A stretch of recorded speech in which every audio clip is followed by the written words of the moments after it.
ایک دوست ہے میری, وہ اس کا شادی کے معاملات چل رہے ہیں, تو اس کے نا ایک حق مہر کے اوپر ایک ایشو بنا ہوا ہے کہ مطلب اس کے پیرنٹس بہت زیادہ کچھ ڈیمانڈ کر رہے ہیں اور جو اس کے سسرال والے ہیں وہ اتنا نہیں کرنا چاہ رہے ہیں. وہ بیچ میں پس سی گئی ہے کہ اب وہ کیا کرے اور وہ نہیں سمجھ پا رہی ہے. تو کیا آج کل کے ہر چیز کو مد نظر رکھنے کے بعد ایک ڈیسنٹ حق مہر کیا ہوگا ایک انسان کے لیے, اس چیز کو بھی کائنڈلی کلیئر کر دیں.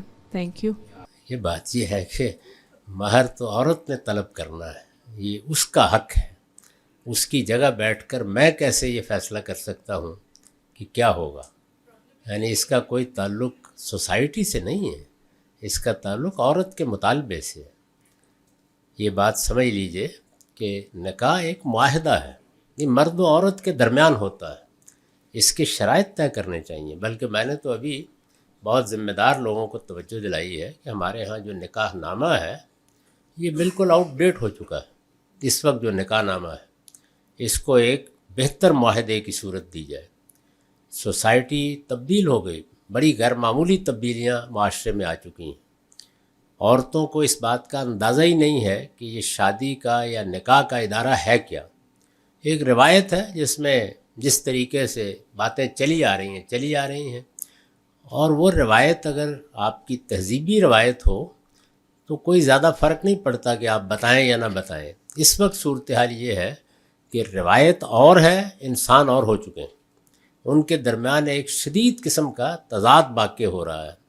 تو ضروری ہے کہ شعور کے ساتھ, ہوش گوش کے ساتھ وہ سارے سوالات ایڈریس کیے جائیں جن سوالات پر جب تک آپ مطمئن نہ ہو جائیں اس وقت تک نکاح کی ذمہ داری نہیں اٹھانی چاہیے, نہ مرد کو نہ عورت.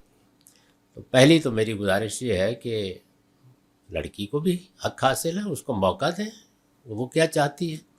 مرد کو بھی حق حاصل ہے کہ وہ اپنا عذر پیش کرے. تو یہ باہمی طور پر جیسے آپ کوئی بھی کام کرتے ہیں, دو لوگوں کے درمیان کوئی معاہدہ ہوگا تو باہمی رضامندی سے ہوگا. اس میں باہر بیٹھ کر کوئی شخص بھی کچھ نہیں کہہ سکتا. میرے نزدیک تو اس سے آگے بھی کچھ سوالات ہیں جن کا اب جواب دونوں سے مانگ لینا چاہیے. یہ کہ گھر کی معیشت کی ذمہ داری کون اٹھائے گا؟ ہماری تہذیب میں یہ ہمیشہ مرد کی ذمہ داری رہی ہے. مرد کی ذمہ داری ہے تو اس کے نتیجے میں مرد کے کچھ حقوق اور اختیارات پیدا ہو جاتے ہیں. کیا اب عورت اٹھانے کے لیے تیار ہو گئی یا دونوں مل کر اٹھائیں گے؟ تینوں سوالوں کا جو جواب آپ دیں گے اس کے نتیجے میں معاہدے کی نوعیت تبدیل ہو جائے گی, معاملات تبدیل ہو جائیں گے. یہ سب باتیں اب لازماً پوچھنی چاہیے. مہر تو اب بڑی معمولی سی چیز بن کے رہ گیا ہے, وہ ایک ٹوکن ہے. یعنی مہر کی نوعیت کیا ہے کہ مرد نے زندگی بھر کے لیے عورت کے اخراجات تو اس کی معیشت کی ذمہ داری اٹھا لی ہے, تو وہ علامت کے طور پر کچھ روپے اس کے ہاتھ پر رکھ دیتا.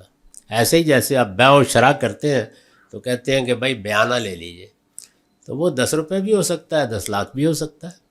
تو اس لیے اس کی کوئی مقدار نہ دین میں مقرر کی گئی ہے نہ ہمیں مقرر کرنی چاہیے. یہ باہمی طور پر ہوگا. جیسا آپ نے ابھی نکاح کے معاملے میں کہا کہ معاہدے کے وقت یہ طے کیا جا سکتا ہے کہ کون ذمہ داری اٹھائے گا نان و نفقے کی, تو پھر اس کے تو بہت سے لازمی نتائج جو مرد کی سربراہی کا تصور اسلام میں موجود ہے اس پر بھی پڑتے ہیں.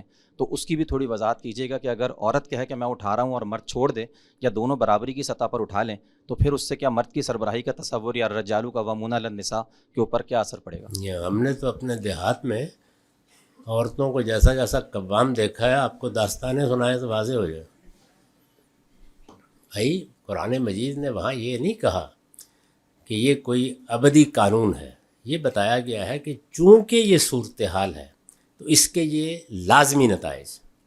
یعنی اگر مرد نے ذمہ داری اٹھائی ہے, وہی اپنی خلقت کے لحاظ سے ذمہ داری اٹھانے کا اہل ہے, اس نے یہ ذمہ داری اٹھا لی ہے, تو پھر عورتوں کا رویہ کیا ہونا چاہیے؟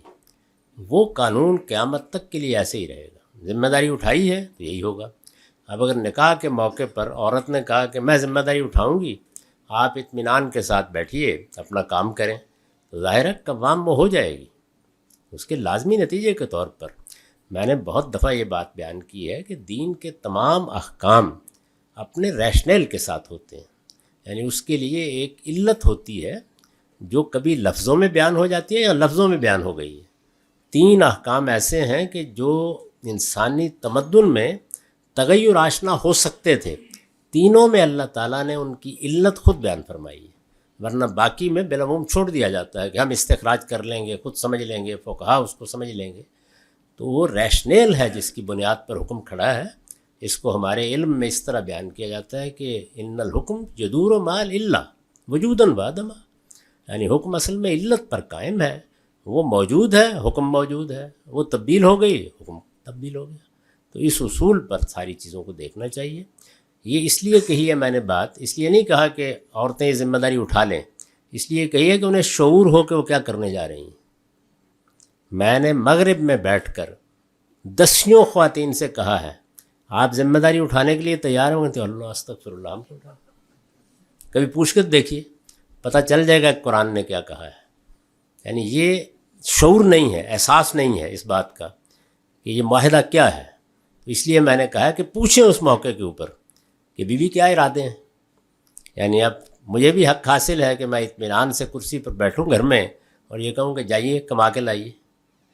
تیار ہیں آپ اس کے لیے؟ تو ذرا کسی خاتون کو تیار کر کے دکھائیے مجھے. برابری کی سطح پر بھی کنٹریبیوٹ کرنے کے لیے تیار نہیں. عورتیں کماتی ہیں، اچھا کماتی ہیں. اگر یہ کہا جائے کہ برابر کی ذمہ داری اٹھا لیں، کہتے ہیں یہ کیا بات ہوئی، ذمہ داری تو شوہر کو اٹھانی چاہیے.